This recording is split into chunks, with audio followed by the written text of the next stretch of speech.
It's not often that a movie is able to get me legitimately angry with itself. For the most part, after finishing a movie that I would consider to be bad, I either feel nothing, a little entertained, or let down. But rarely do I leave a movie gritting my teeth in rage, huffing and puffing as I try to form words to put into a rant and mauled about the movie's very existence. The amount of movies that made me furious can all fit in the palm of my hand. Now, Skinamarink gets to join the pile of movies that I wish I could snap out of existence. Set to release in 2023 in America, Skinamarink is a Canadian horror film about two children who wake up to find their father is gone, and so are the windows and doors to the house. All the lights go out, and the only source of light available is the light that the old TV emits. And in true horror fashion, the children are not alone in the house. The brief description of the film caught my attention a mile away.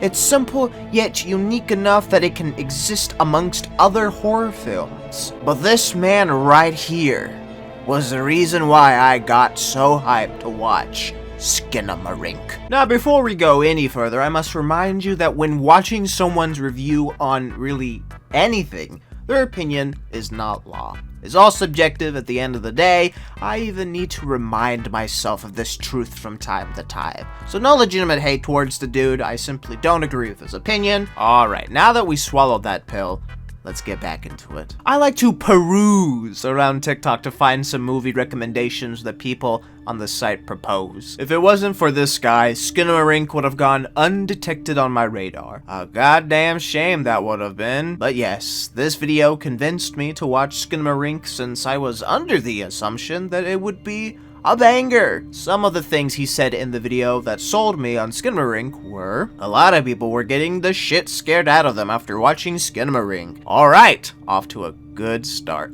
A good horror movie should be scary, so that's something to look forward to. He compares the graphic scenes to be like the graphic scenes found in Hereditary. Okay, now you got my interest. If you didn't know, I am a huge fan of Hereditary. That movie alone got me into enjoying movies with a different lens, got me into watching horror movies, and introduced me to the best production team ever, A24. Safe to say, Hereditary was a game changer for me. So to compare Skinamarink to Hereditary, well shit, now I really have to watch it. The promise of good cinematography.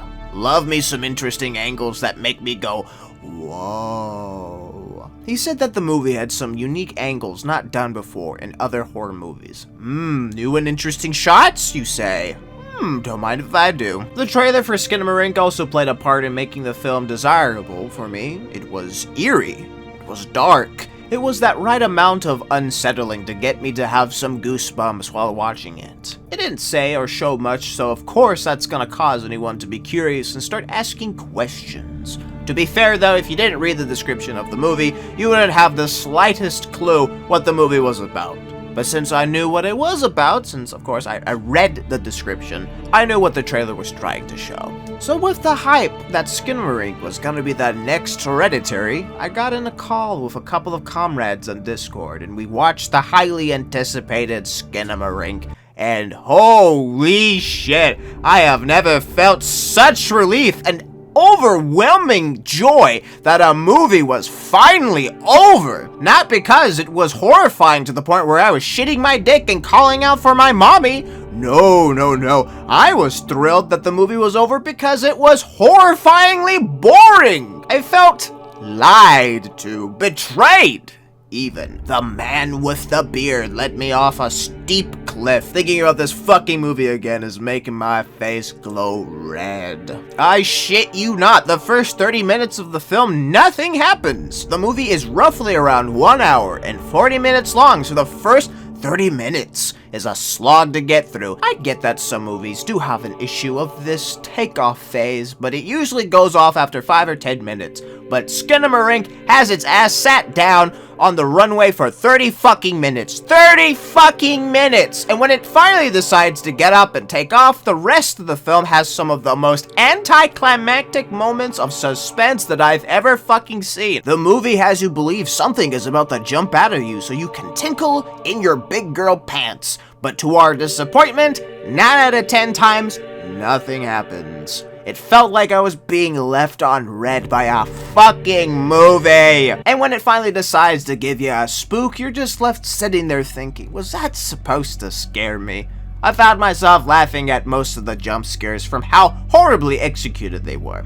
But to give credit where it's due, there were a total of 2, count them 2, spooky scenes that made us feel something rather than disappointment. But good luck trying to see the jump scares. Nah, fuck that. Good luck trying to see anything in this godforsaken shit stain of a movie because the majority of the movie was shot in someone's asshole. This is a movie you are required to watch at night since any form of light will make it look like the screen isn't even turned on. What made it even more offensive was the filter they used for the movie. Analog or cassette tape aesthetic, whatever works for this. That was also one of the things that piqued my interest because it reminded me a lot of Local 58 and the Mandela catalog with its analog horror themes. But man, the filter played against the film big time. With the movie being so infuriatingly dark and with the filter on, it made the whole thing look crusty. We've all heard of the term slow burn, yes? Where the plot takes its time ramping up to the climax. Skinamarink takes the idea of the slow burn and stretches it thin. Imagine a fuse being lit, but it takes a long time to even get the wick to burn. But when it does burn, it takes a long time to get to the dynamite stick. Oh, did I say dynamite stick? I meant a tiny cheap firecracker you just found out in the back with a dead crackhead. And to make things even better, it doesn't even explode. Perhaps I could forgive Skinamarink for being super slow at the start if something of substance happened during the middle or end of the film. But sadly, nothing happened. We were just sitting there waiting for something to happen, only to find ourselves looking at a dark screen with some kids barely in sight due to the angle, or again, the lighting. There is no reward for tolerating seeing the same goddamn corner, but in a slightly different angle. Rather, the film laughs at us for wasting our time, giving us a big old middle finger. Remember how the guy was comparing Skinamarink to Hereditary? Yeah, after watching Skinamarink, I'm genuinely questioning whether he really watched Hereditary or not. Or maybe he saw the cheap knockoff, who knows? But I don't see the comparison at all. I'm going to show you a scene from Hereditary and Skinamarink so you can see what I mean by this man was completely off of this comparison. Here's a scene from Hereditary, and now here's a scene from Skinamarink.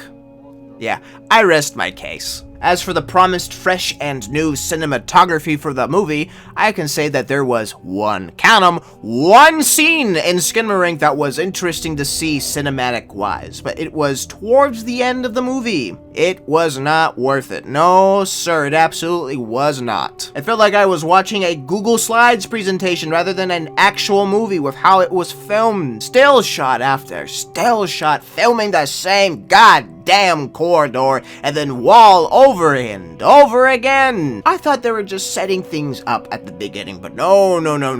It just kept going and going and going. Skinamarink honestly shouldn't be a feature-length film. Cut it down to 10 minutes, 20 minutes max, and Skinamarink would be a good YouTube horror video. Emphasis on the YouTube part there. In the TikTok video, the guy said that there would be people who would think Skinamarink is pretentious. I am one of those people. Skinamarink is a pretentious piece of garbage that fails in so many aspects that one might start to wonder if this film was made to troll people. I wouldn't recommend this movie even to my enemies. In fact, I highly recommend you don't waste an hour and 40 minutes watching Skinamarink.